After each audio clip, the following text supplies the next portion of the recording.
in. It looks like a couple people might be in.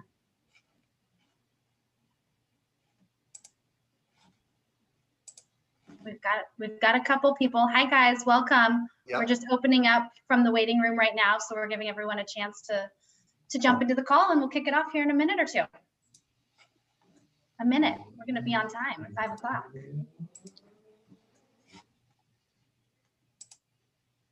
Peter Levin, welcome. Got people all over.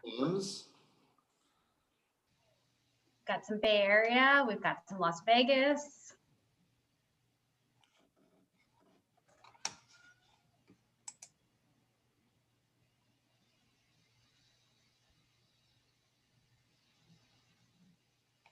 And for you guys just jumping on, we're doing this webinar based. So for all of you guys that are joining, you're only going to see us and the PowerPoint. You guys are not going to be on camera. So sit back and have a glass of wine. We won't see you. You're not talking to me right now, Shannon? No, you've got a little while till this is done. They can still see you. Okay. Put the bottle down. Put the bottle. Okay. All right, well, we're just at 5 o'clock, so should we go ahead and this is being recorded also, you guys, so just to put that out there, but again, no one's on video except for us.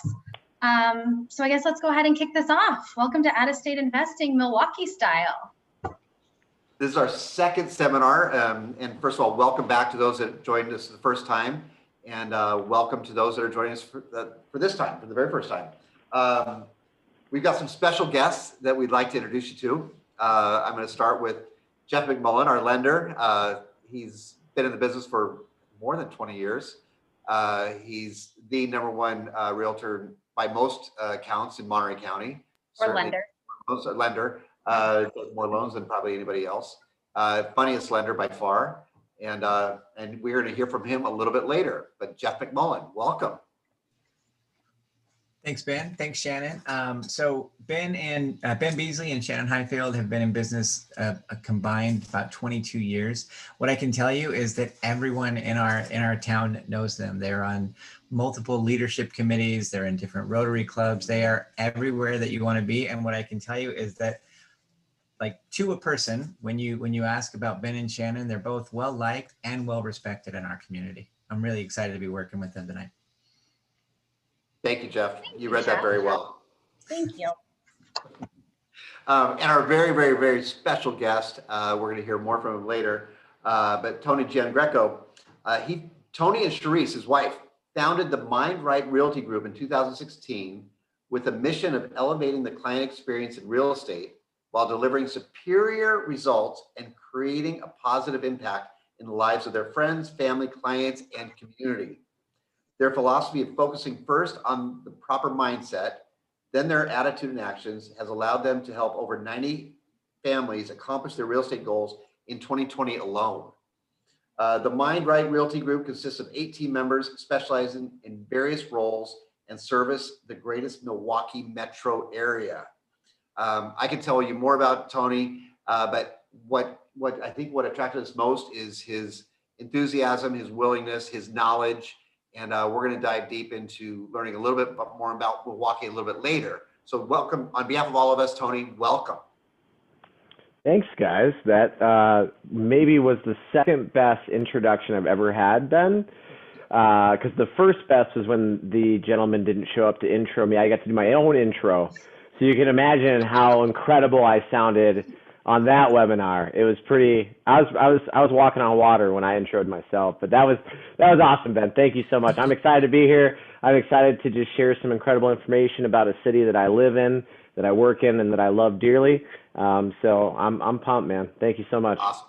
Awesome. Thank you, Tony. Shannon. So a little recap on just what we're going to cover. We try to keep these to about 30 minutes. We know everyone's busy and it's 5 o'clock. We're getting close to dinner time. It's a little late for you, Tony. So about 30 minutes, we will open it up at the end and go through question and answers. So throughout the presentation, feel free to ask any questions in the chat box or the question and answer box at the bottom of your screen. And again, we will filter those out to the right person at the end of the call and do live answers there. So we're going to do a quick little recap Like Ben said, this is part 2 of our out-of-state investing. So why invest out of state? We're going to turn it over to Tony to talk more about Milwaukee. He's got some great example properties. There's a single family that he's going to talk about, as well as a duplex. And then a quick little loan overview from Jeff. If there's lender questions, we'll definitely answer those at the end. So again, about 30 minutes. We'll keep it short and sweet. It is being recorded. So you guys can get recordings of this afterwards and reach out to us with questions. So back to you, Ben. Why out of state? So I'm going to recap a little bit from last time. My first out-of-state investment was in Fernley, Nevada, outside of Reno.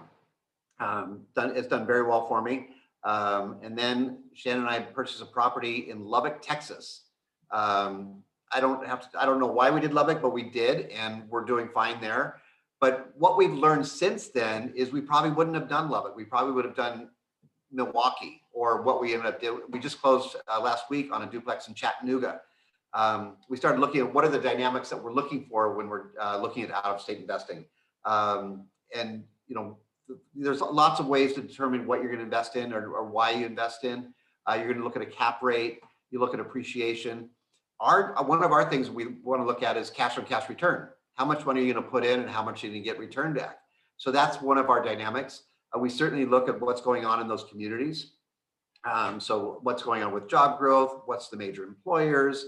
What is happening with appreciation? Are people moving into the state or the city? Are they moving out? We start looking at all those, and we've got some great sources and resources that we use to identify who those hot markets are. Right now, we're looking at Milwaukee, Chattanooga, like I mentioned, Columbus, Ohio, Omaha, Nebraska, Indianapolis, Indiana is another one that we've looked at very, very closely. And when we do that, we want to identify an agent or a couple agents that really know that market better than anybody. And that's one of the reasons why we brought Tony on today's call, because they know that market, and they're going to help us identify our team. Our team's going to incorporate probably a handyman, maybe a general contractor, certainly a property manager, because you're going to be out of area. And you want to develop a very, very strong team before you purchase that property, because you're going to need that, hit the ground running. We also look at what is the cost of entry, what's going on with property taxes in that area. So all of those factors factor into what cities we think are going to be great examples for us to invest in. And because of that, we looked at Milwaukee, Wisconsin, and we made some phone calls and got blessed to find Tony Giangreco and his amazing team to educate us, because truth be told, I've never been to Milwaukee. I've seen it, I've read about it, I've seen videos, but I don't know a lot about it. But Tony is kind of the guy, he's from there. And so we've asked him to come on and tell us, hey, if I was an investor, why would I want to invest in Milwaukee? So I'm going to turn it over to you, Tony, for kind of the lion's share of this presentation.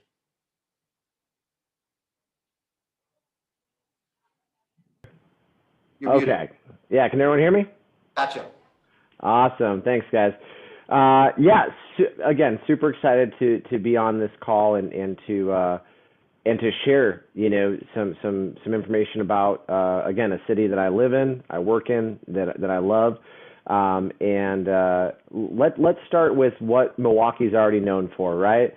Beer, brats, brewers. So, all joking aside, Milwaukee has so much to offer, not just from a real estate investment standpoint, but culturally. I think we are an incredibly underrated city in general, a little overshadowed at times because of our proximity to Chicago.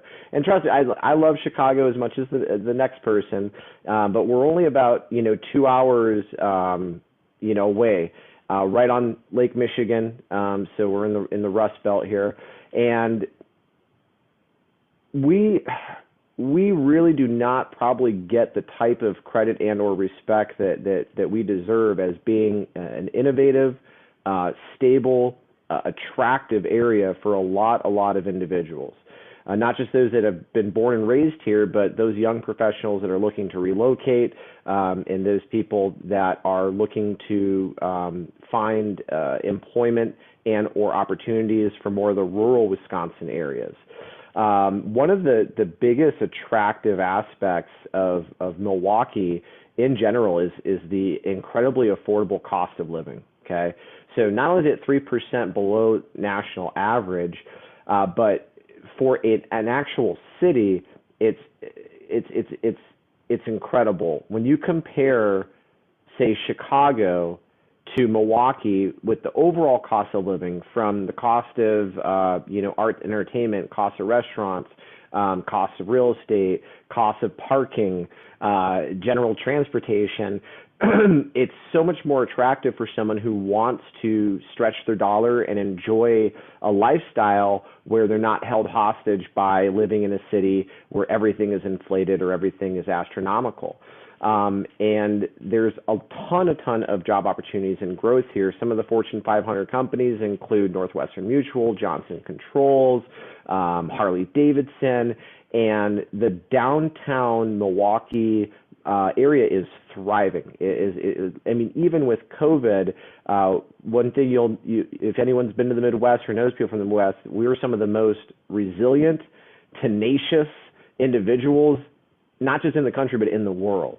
So it's incredible to see how quickly we're rebounding from COVID, how quickly our bars, restaurants, entertainment is adjusting, pivoting, and reopening at certain capacities and with safety precautions and restrictions to make sure that the massive amount of people who are employed by these industries continue to have income, continue to be able to pay their bills, pay their rent, and support our local economy. Over the past, since the housing crisis, of 2006 through 2008, depends on what market you were in when it hit, Milwaukee has seen continuous year-over-year growth and appreciation in real estate values, continuous growth and increase in average rents. And so we're seeing everything moving in the right direction for those that are interested in investing in the Milwaukee metro area. I think one of the most attractive aspects for just to talk about on this call primarily is the return on investment. Looking at investment properties in Milwaukee, to have the opportunity to purchase a property at $50,000, $60,000, $80,000 that can yield you the type of cash-on-cash return or capitalization rate or whatever formula you're using, it's hands down one of the best markets in the country right now to be looking at for investment opportunities, which is why Ben and the true experts that are looking at investment opportunities nationwide selected this city as one of the top 4. I mean, they know what they're talking about. And so unemployment is low, lower than the national average. I could go through all the stats and facts, but just pretty much consistently, our unemployment rate has been lower than national average. And although we saw the same spikes and increases with COVID and the temporary shutdowns and layoffs, we have rebounded much faster than a lot of other cities and rebounded faster than the nation as a whole. So those are just some of the things that are very, very attractive about Milwaukee as a city. And, I can definitely expand or go into more detail if anyone, wants to ask specific questions as we get to the Q&A. But overall, those are some of the major things. Cost of living is below the national average, which means it's affordable.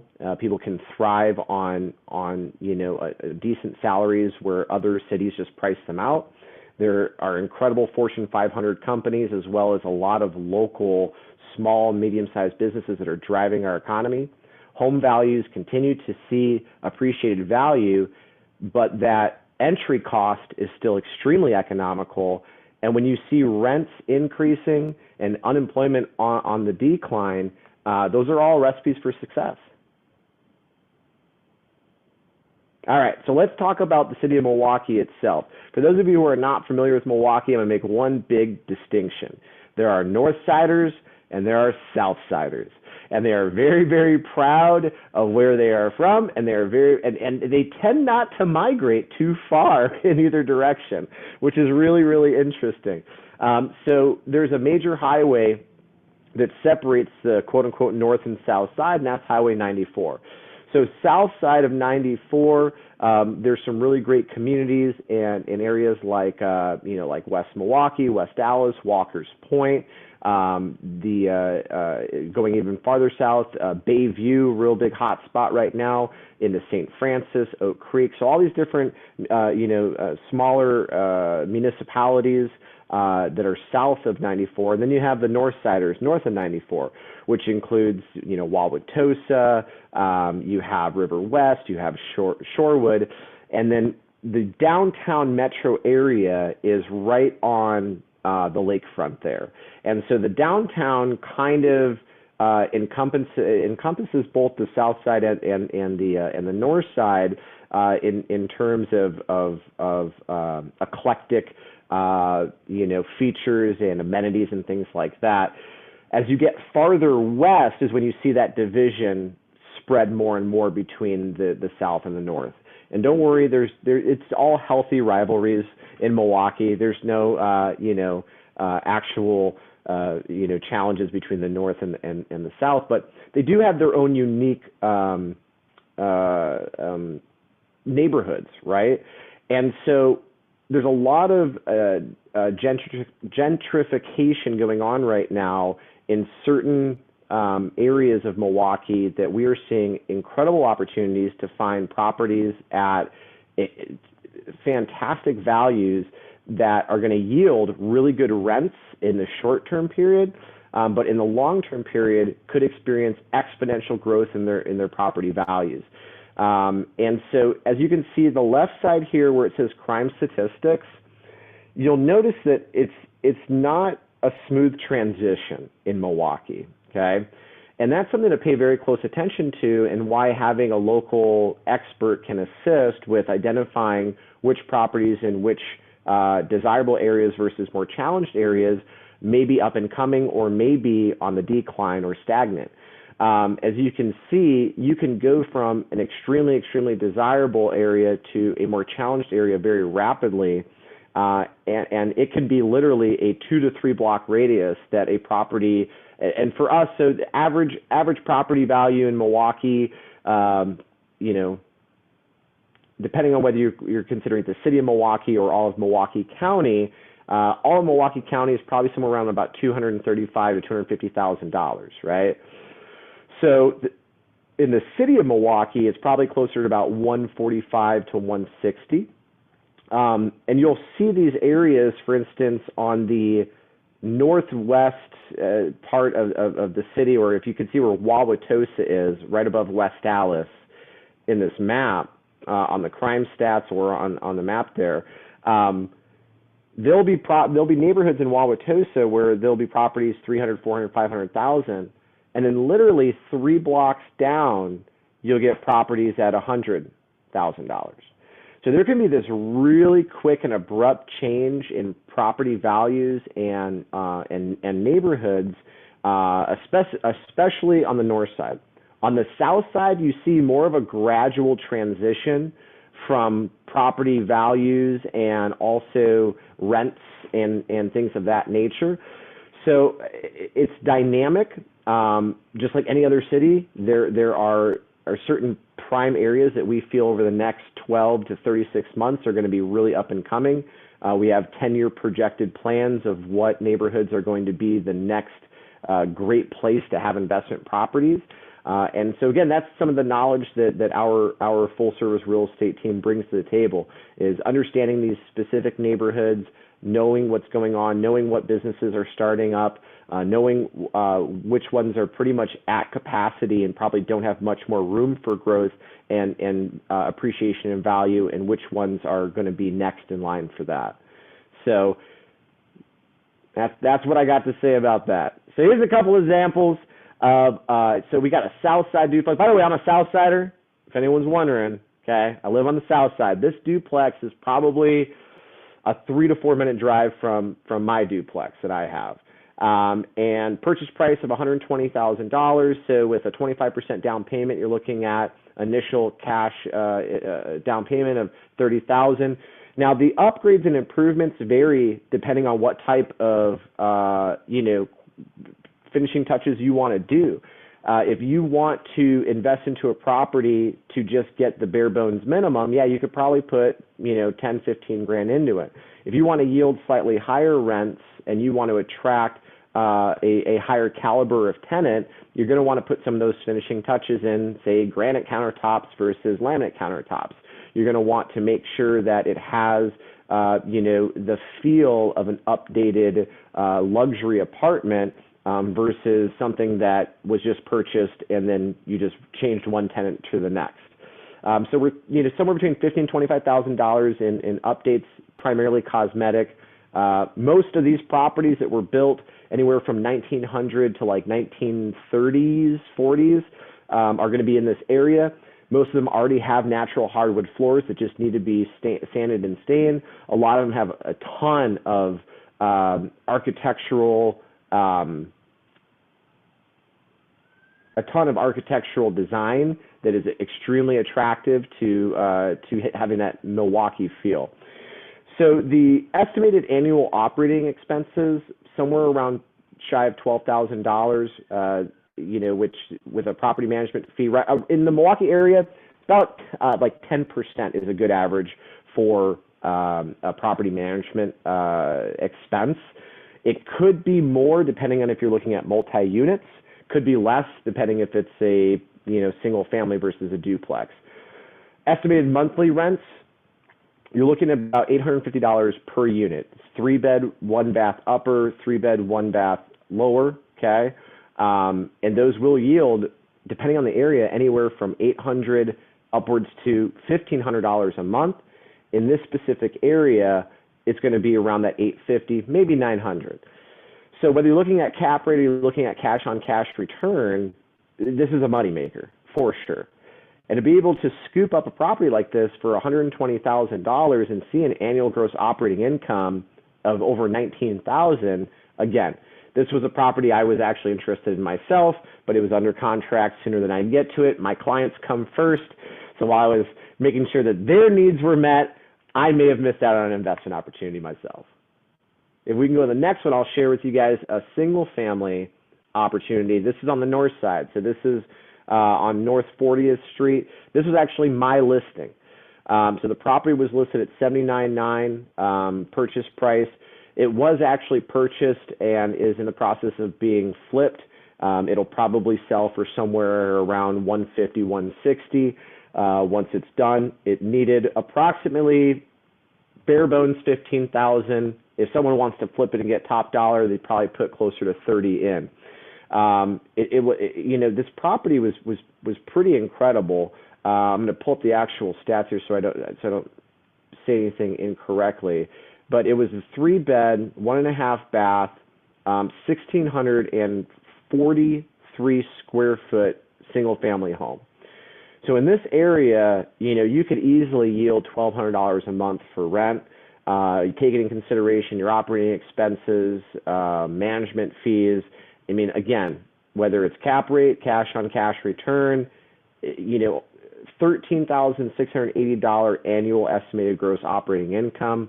Again, there are so many money makers like this in the city of Milwaukee for the right investors who are partnered with the right team and have the right resources to get the property where it needs to be to yield the rents that are necessary.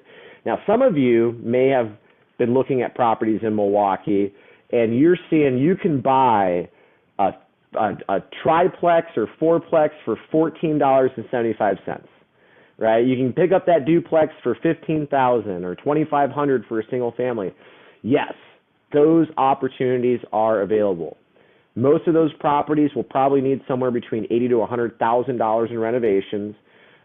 One big thing when we're talking about renovations in Wisconsin that you guys don't deal with in California or some other states, you guys don't have basements, right? Basements are a major, major challenge in Wisconsin, especially for homes that are, built in 1880 or 1920 or 1950.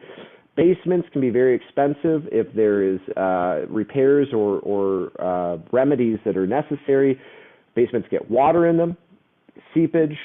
They have, deflection and bowing. Walls need to be braced. Sometimes they need to be excavated. So when you see these properties that are listed at anything below $50,000 is probably going to need significant structural repairs and or new roof, new windows, new HVAC systems. And it's probably in one of those challenged areas that is not on the cusp of being, reinvented or repurposed. And so those opportunities do present themselves. It just really depends on your risk tolerance for wanting an investment property in that area.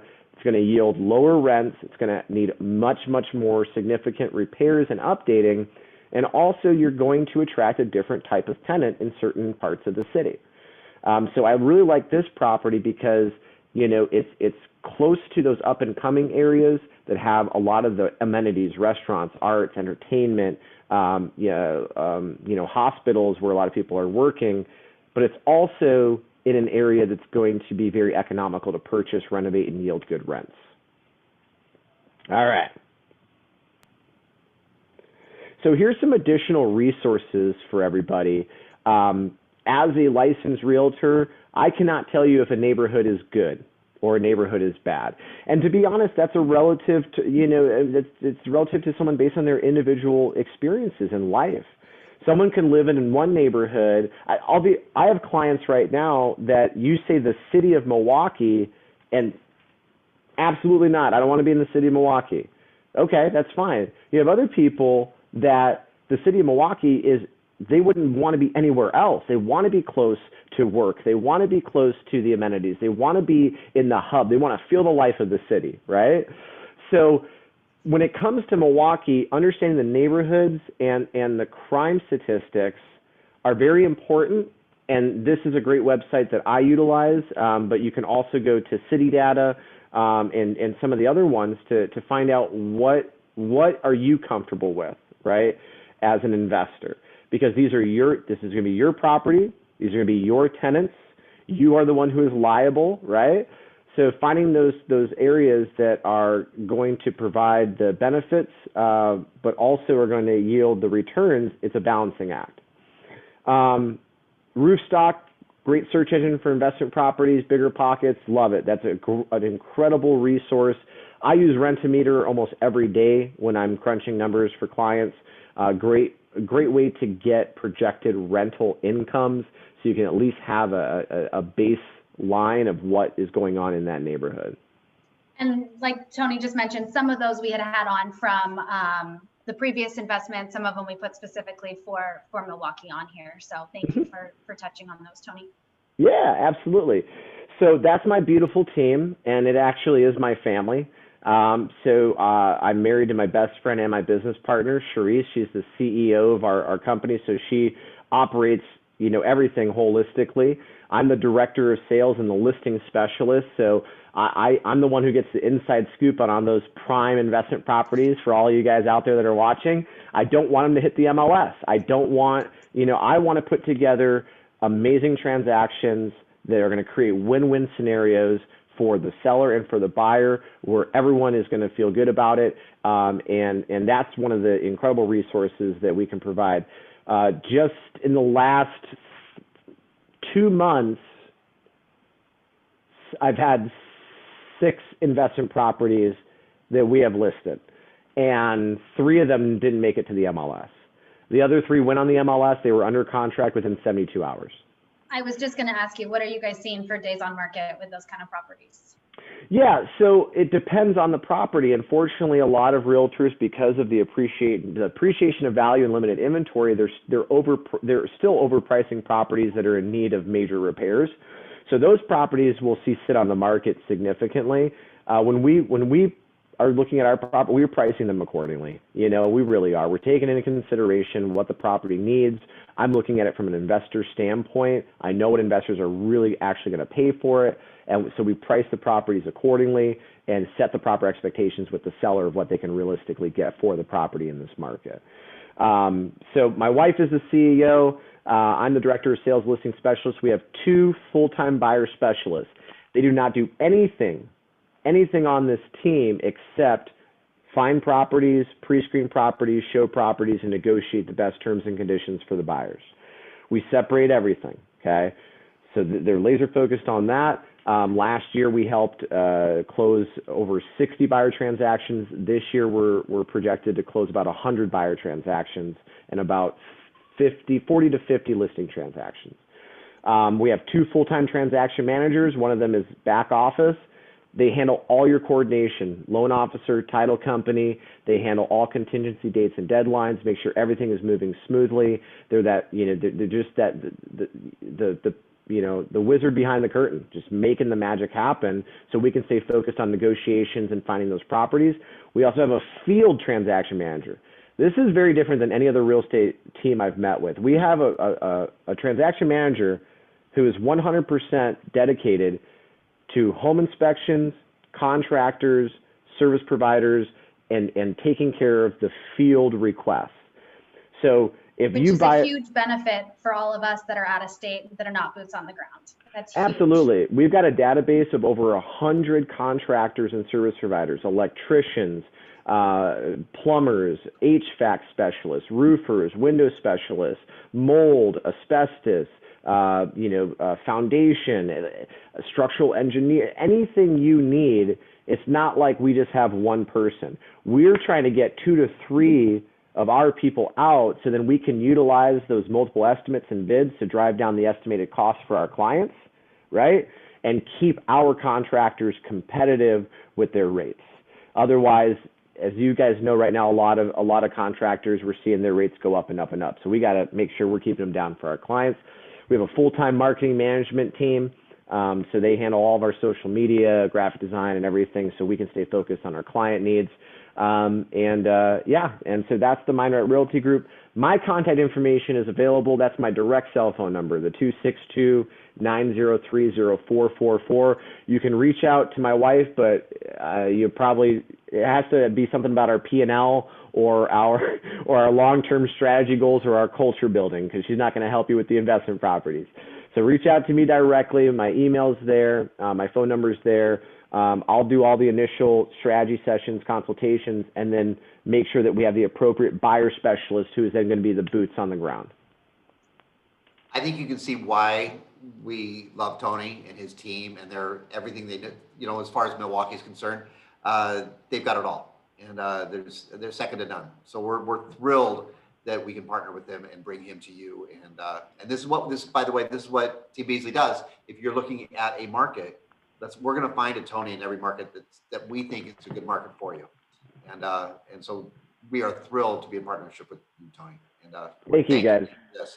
So if you do have questions on Milwaukee or for Tony, put it in the chat box. We're going to get to that. But I think we want to hear a little bit from Jeff and kind of from the lending perspective. Mr. McMullen. Well, thank you, sir. I honestly could listen to Tony all day. Good night. I kind of want to go to Milwaukee now, like a lot. I know, me too. Right? Like I was like, wow. Well, I like both the south side and the north side. I just want all of it. Anyway, I think it's a great idea. So just kind of a recap of what we talked about last time. What you need to be ready for is, if you're buying an investment property, you need to have 20 to 25% down. Typically, you need to have 6 months of reserves. And remember, that can be in a 401k, that can be in an IRA, that can be in any type of investment account. It doesn't have to be liquid cash. The good news is when you're buying a rental property, we get to use the potential rent to offset that new debt. So it's a review of what we talked about last time, but this is still true and still important.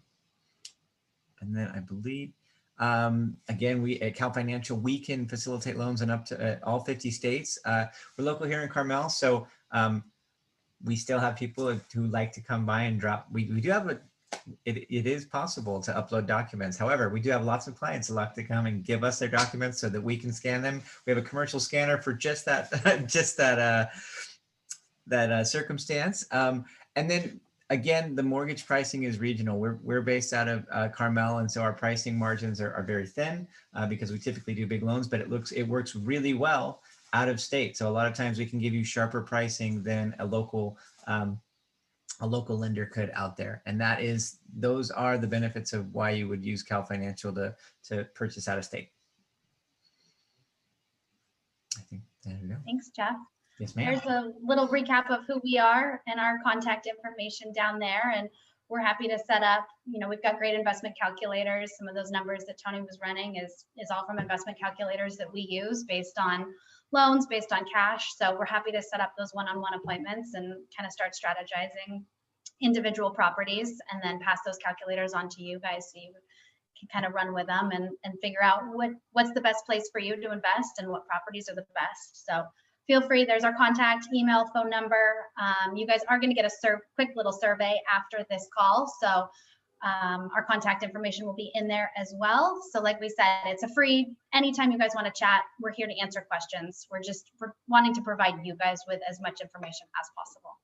In fact, after the last seminar, I think we had 3 calls within the first week that just based on out-of-state investing on why and delve deeper into it on what to look out for, what markets are hot, and started connecting those people with great individuals like Tony.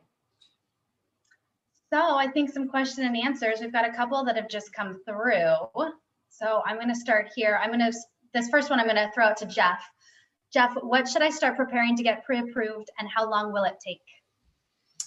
So the first thing we always start with is a conversation. Our typical conversation, we'll just kind of do a quick needs assessment, figure out what your plan is. And then what we do is we send what's called a getting started email. That getting started email is a list of documents that we need to see. These are financial documents. There's also a questionnaire. We're going to ask you things like, how do you make your income? How much money do you have for down payment? How long have you been at your job? Just basic financial questions so we can get a financial snapshot. Once you've filled out that questionnaire and you've sent your paperwork in, we will typically send a pre-approval out as well as a breakdown of all your numbers. So you'll know what your monthly payments are, how much down payment is, what you can expect as far as a rate and what those terms will be. That usually goes out within 24 to 48 hours. So I would say getting started sooner is better. What you can do also is when you do connect with a realtor, I'm sure Tony can do this for you as well. Once you have that initial strategy session with him, he can show you he can show you properties either before or as they come on the market. And with the pre-approval, he'll know exactly what you're looking for and what you can qualify for. And then follow up to that is, can the 20 to 25% down payment come from an investment brokerage account? Absolutely, yes. If it was in tech stocks, I do apologize. It's a little bit less than it was a couple of days ago. That said, they'll probably come back. So yes, absolutely. You can. The one thing is that banks will require is proof of liquidation. And so typically, as soon as you're in contract, we're going to ask you to execute a sale and get those stocks liquidated. And then we'll have to document that. But yes, for sure, investment accounts can be used as down payment. All right, here's one for you, Tony. It says, if I'm interested in investing in Milwaukee, what do you suggest my first step should be? And am I better with a single family or a multifamily property? Yeah, great question. And I'm sure that, Jeff and Ben and everyone would mirror. The first step is a conversation, right? Identifying your unique needs, motivation, and goals. What are the short-term goals for the property? What are the long-term goals of the property? What are the expectations? What are you looking to accomplish? Minimum cash flow, minimum ROI. So diving into really what you want to get out of it will help guide us to whether a single family duplex or 3-plex or 4-plex may be the best option for you. All of those are good investments. A good investment is an investment that's going to give you a great return on investment. And all of them can do that. It just really depends on your specific preferences, price point, neighborhoods that you are comfortable with, as well as long-term goals. Perfect. So yeah, shoot me a text, give me a call. Happy to have a combo. Awesome. That's exactly what we did with Tony. We reached out and just kind of went through all the nitty-gritty of Milwaukee. So Jeff, here's another one for you. Can the renovation costs be financed with a loan, or will that require additional cash? So there's a couple answers to that. One is yes, there's what's called renovation loans. So those are called they're called 203K loans. And what they are is loans that you buy specifically to be, with renovation in mind. And so you go in and say, hey, this kitchen needs to be remodeled to be livable, and so we're gonna loan you an extra $30,000. So that does exist. I guess what I would ask, this is probably, I would redirect some of this to Tony, because what we find in Monterey County is that those loans don't really work very well in that you're usually competing with cash. And so renovation loans are tough because when the price, so when houses are available for renovation, they're also available for cash investors. And so in Monterey County, what we see a lot of times is, yes, it's a possible loan, but you have to get your offer accepted. So I don't know what that looks like. And Tony, it sounds like this is something that shows up in your market quite a bit with those houses that you talked about that need $50,000 to $100,000 worth of renovation. So do you see a lot of 203K in that market, or do those go cash? Most of those properties are being purchased cash. So again, identifying what type of cash reserves can be allocated for updates and improvements is important, creating that investment strategy for a client. But here's something that we've seen that's interesting. We've utilized it several times very successfully. You can write an offer without a financing contingency and still finance that loan, that purchase, right? So you can provide verification of cash funds, and you can write an offer with no financing contingency. So for all intents and purposes, it's a cash offer, but we can still potentially have that closing time frame give the buyer enough time to finance it. There's nothing in that offer to purchase that says you can't finance it. All it's saying is there's no financing contingency, and if you had to purchase it cash, you could. So there's some really creative ways that we can help people that see the great opportunity, but maybe they are a little strapped for cash and want to utilize some of those renovation programs, Jeff. And that's where working with a great lender like you really helps to create that custom plan for people. Awesome. And then there's also, if you do have the ability to buy cash, you can do what's called a delayed financing. So Fannie Mae and Freddie Mac allow you to, within 6 months, pull cash back out up to, in most cases, 80%. So you could take your money back out right after you close. And then also you could, if you put less money down, well, it's difficult to put less money down on investment. So I think those two options are probably the best. Okay, and here's one for you, Ben. For Team Beesley, how would a first-time investor choose which market to best begin with? That's a great question. It's generally speaking, it's the one that you're most familiar with.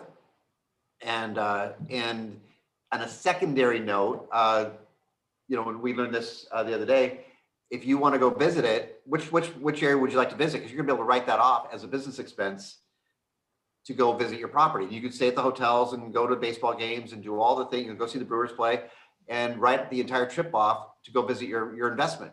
But the first thing is what area do you know the most? You need to get, that's where you work with us. Okay, so what are the hot markets?